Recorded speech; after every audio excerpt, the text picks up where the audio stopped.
Di daerah Pulau Jawa, king cobra disebut ular sendok atau ular lanang. Kalau disebut ular sendok, pasti karena tudungnya. Tapi ular lanang, tebakan saya mungkin karena biasanya yang menjadi king atau raja adalah lanang alias jantan. Ya nggak? Tapi saya mungkin salah. Untuk teman-teman yang tahu alasan mengapa ular ini disebut ular lanang, boleh komen di kolom komentar ya.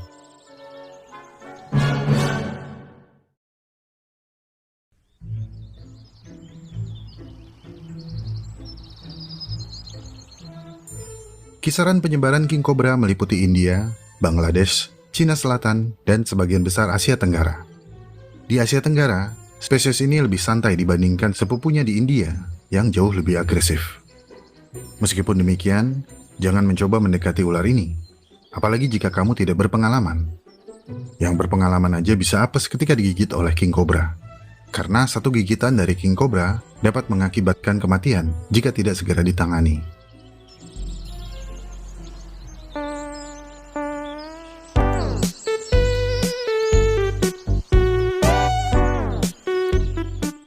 Ketika menggigit, king cobra akan menginjeksikan bisa yang banyak.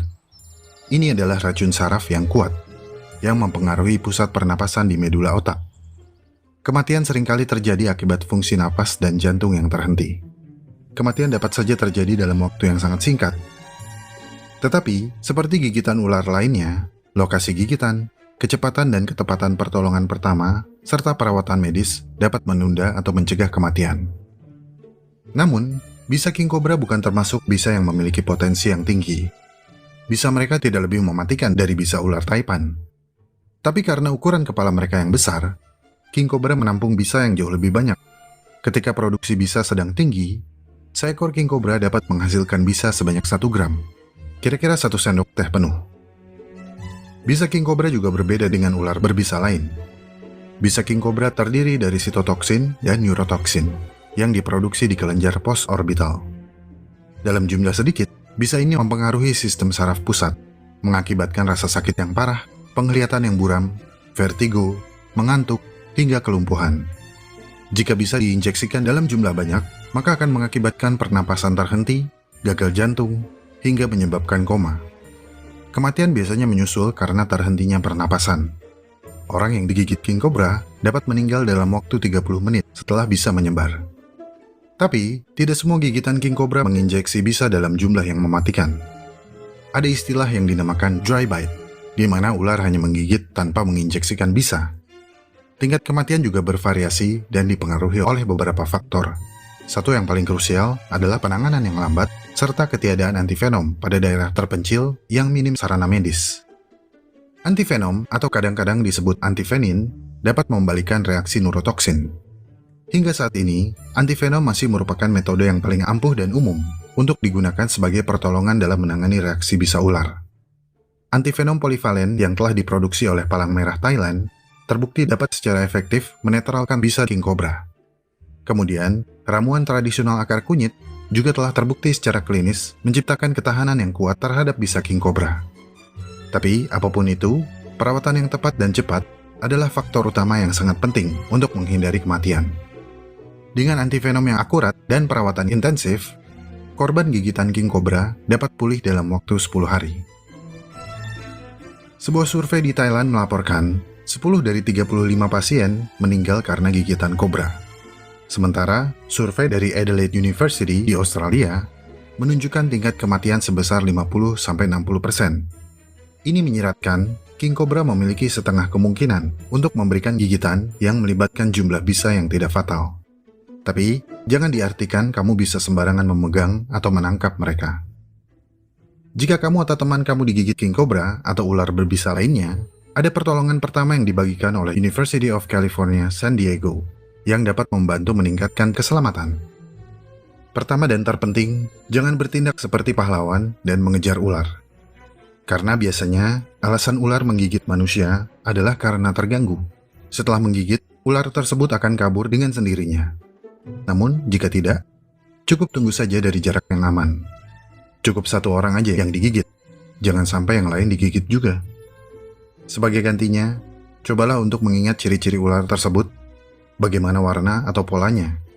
Atau jika memungkinkan, ambil kamera lalu foto ular tersebut, sehingga petugas medis dapat mengetahui jenis dan penanganannya. Memang, tidak semua ular berbisa, tapi lebih baik waspada daripada menyesal. Kemudian, segera hubungi bantuan medis, URC, damkar, ambulans, apapun itu. Atau jika bisa, segera bawa korban ke rumah sakit. Jika korban dalam keadaan sadar, mintalah dia untuk tetap tenang, agar racun tidak menyebar. Minta atur pernapasan, dan pastikan lokasi gigitan sejauh mungkin dari jantung.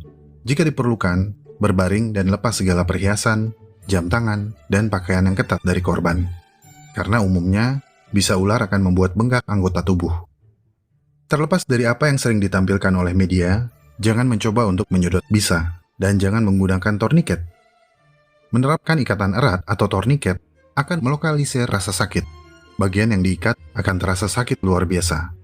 Bisa yang tertahan juga mungkin dapat menyebabkan pembengkakan besar yang akan mengganggu aliran darah. Hal ini dapat membuat korban panik. Jika memungkinkan, bersihkan lokasi gigitan dengan air sabun atau antiseptik dan balut dengan perban atau kain kering yang bersih. Jika lokasi gigitan tidak ada pembengkakan, ini pertanda baik. Kemungkinan gigitan ular tersebut tidak berbisa. Tapi jika sebaliknya, jangan dikompres menggunakan es pada bagian yang bengkak. Biarkan saja. Setelah petugas medis tiba atau kamu telah tiba di rumah sakit, jelaskan ciri-ciri atau tunjukkan foto ular tersebut kepada petugas medis. Ini akan sangat membantu mereka. Setelah itu, kita hanya bisa menunggu dan berharap yang terbaik. Indonesia itu, just info, cuma punya serum anti bisa ular namanya polivalen, serum umum. Jadi cuma bisa ngobatin 3 spesies ular berbisa. Jadi itu juga dari 3 bisa ular berbisa itu. Yang pertama adalah Naias putatrik atau ular kobra Jawa. Yang kedua adalah ular welang atau Bungarus fasciatus. Yang ketiga itu adalah Caloslasma rhodostoma atau ular gibuk. Sisanya kalau kena king cobra, kena ular ekor merah atau segala macam ya silahkan aja pasrah sama jikir. Di Indonesia ular beling ya hanya disediakan anti bisa ular untuk 3 spesies ular tadi.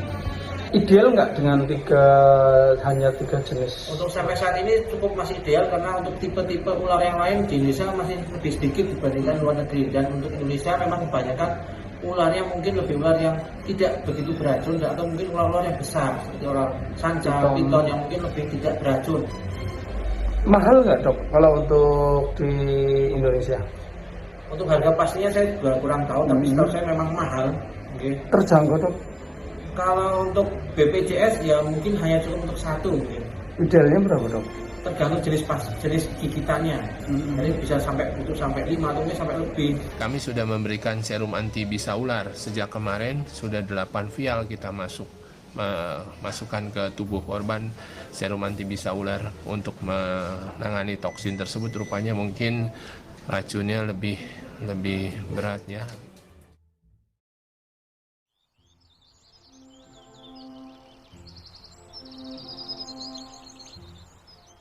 King cobra adalah ular yang sangat waspada.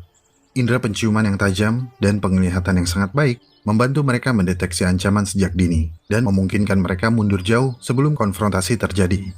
Namun, sebagai apex predator berukuran besar, king cobra dewasa melenggang santai di siang hari dan tidak terlalu takut dimangsa oleh binatang lain. Bahaya terbesar bagi king cobra dewasa adalah manusia dan king cobra lain yang berukuran lebih besar. Tapi, karena ukurannya, bayi dan king cobra remaja juga menghadapi banyak ancaman. Meskipun sudah memiliki bisa, mereka seringkali dimangsa oleh berbagai macam binatang, termasuk burung, mamalia karnivora kecil, dan bahkan spesies ular lainnya, serta manusia. Karena apa sih yang gak kita makan?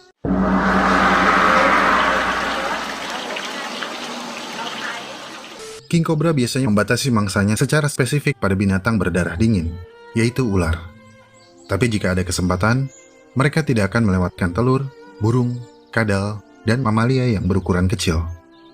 Tapi beberapa spesimen telah mengembangkan pola makan yang lebih kaku. Cuma mau makan 1 atau beberapa spesies ular, dan akan menolak jenis mangsa lainnya. Ular yang dimakan oleh king cobra biasanya adalah spesies yang lebih besar dan tidak berbisa, seperti ular tikus dan ular sanca.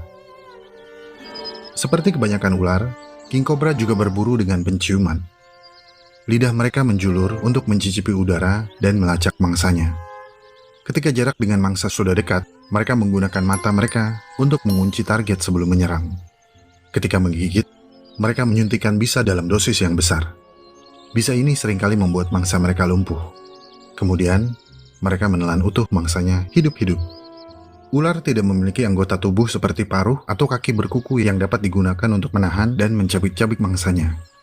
Jadi, mereka mengembangkan fitur rahang yang fleksibel dan hanya melekat longgar pada tengkorak mereka. Dengan menggerakkan rahang secara bergantian, mereka mampu menyeret mangsa ke dalam mulutnya. Mangsa kecil dapat dengan mudah ditelan, tapi mangsa besar akan membutuhkan waktu beberapa jam untuk bisa ditelan. Tetapi setelah makan mangsa yang besar, king cobra biasanya tidak makan selama beberapa minggu.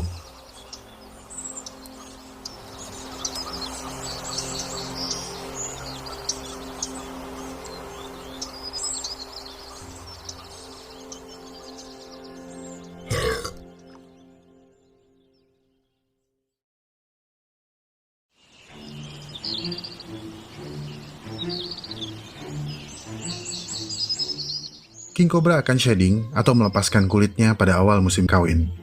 Mereka melakukannya dengan menggesekkan moncong mereka pada permukaan yang kasar dan keras, seperti batu, batang pohon, dan lain-lain. Namun, ketika betina melepaskan kulitnya, ada pelepasan aroma atau feromon yang akan menarik perhatian pejantan. Akan tetapi, perjalanan mendapatkan betina ini tidak selalu mulus. Terkadang, ada pejantan lain yang tertarik dan mendekati aroma feromon dari betina yang sama. Jika ini terjadi, pertarungan harus dilakukan. Kedua pejantan harus membuktikan dirinya sebagai yang paling worthy untuk mendapatkan betina. Pertarungan ini tidak saling menggigit, karena menurut beberapa penelitian, king cobra memiliki sifat kebal terhadap bisa dari spesies yang sama. Jadi, bergulatlah mereka, saling melilit, dan saling menekan kepala lawannya ke tanah. Siapapun yang kepalanya jatuh menyentuh tanah, dialah yang kalah, dan harus rela meninggalkan betina yang ia incar. Setelah betina bertemu pejantan yang dominan, mereka akan saling melilitkan diri dan mungkin akan tetap terlilit selama berjam-jam. Di antara aktivitas lilit-melilit ini, pejantan akan membuahi betina beberapa kali. Dimorfisme seksual pada king cobra berbeda dibanding kebanyakan ular.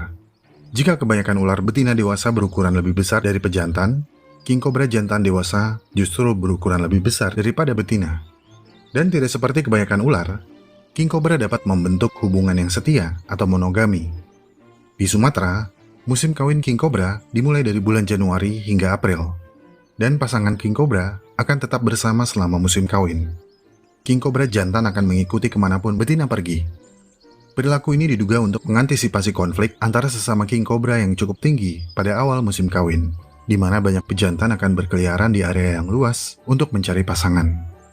Pejantan akan mengawasi betina supaya tidak dikawini oleh pejantan lain. Dan ketika tiba waktunya bertelur, jantan dan betina dapat bekerja sama dalam mencari lokasi sarang yang ideal. Setelah lokasi sarang ideal ditemukan, pasangan akan saling bergantian membuat sarang, sementara salah satunya mengintai di dekatnya, siap melawan segala predator. Perilaku membangun sarang ini adalah perilaku yang tidak biasa di antara spesies ular. Sarang yang dibangun king cobra adalah tumpukan daun dan ranting pohon. Pengumpulan material ini memakan waktu hingga seminggu, bahkan lebih. Tujuan utamanya adalah agar telur tidak mudah terlihat, terlindung dari sengatan matahari, terlindung dari guyuran hujan dan sapuan banjir, serta tersembunyi dari predator. Tapi selain itu semua, gundukan sarang ini akan menginkubasi telur melalui bantuan suhu tinggi dari proses pembusukan material sarang. King cobra bersifat ovipar. Mereka bertelur. Betina akan menghasilkan sekitar 20 hingga 50 telur yang berwarna putih. Selama masa inkubasi, betina tetap berada di atas atau di sekitar sarang untuk menjaga telur. Dan jantan juga tetap berada di dekatnya. Selama masa ini, induk king cobra cenderung sangat agresif dan akan menyerang siapapun yang mendekati sarangnya. Telur akan menetas dalam waktu 80 hingga 100 hari. King cobra yang baru menetas berwarna cerah mengkilap dengan garis-garis samar berwarna kuning pucat dengan panjang tubuh sekitar 50 cm. Warna cerah tubuhnya akan menggelap seiring pertumbuhan. Begitu pula dengan lorengnya yang akan menghilang seiring mereka tumbuh besar. Di alam liar, induk kobra akan meninggalkan sarang begitu telur menetas. Karena bayi-bayi ular ini sudah memiliki fungsi tubuh yang baik dan dapat langsung berburu mangsa. Karena faktor alam dan pemangsaan, usia maksimal king cobra di alam liar belum diketahui secara pasti. Tapi di penangkaran, mereka dapat hidup hingga lebih dari 17 tahun.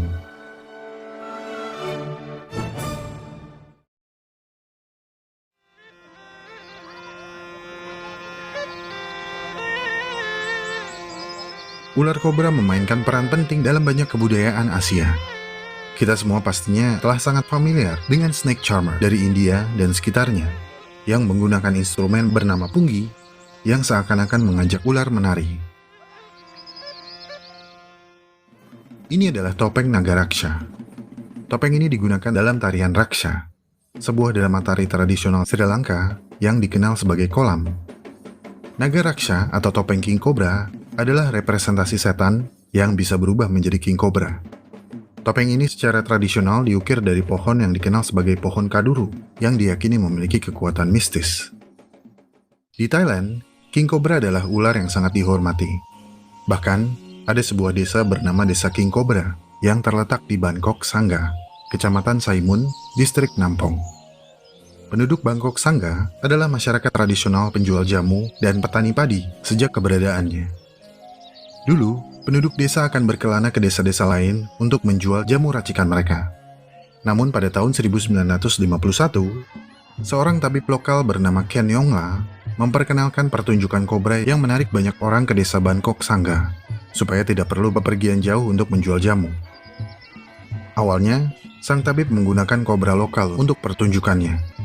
Namun, setelah mengetahui ada jenis spitting cobra yang dapat menyemburkan racunnya sejauh 2 meter, Ken memutuskan menggunakan king cobra untuk pertunjukan. Karena selain tidak menyemburkan racun, king cobra memiliki tubuh yang besar dan mengintimidasi.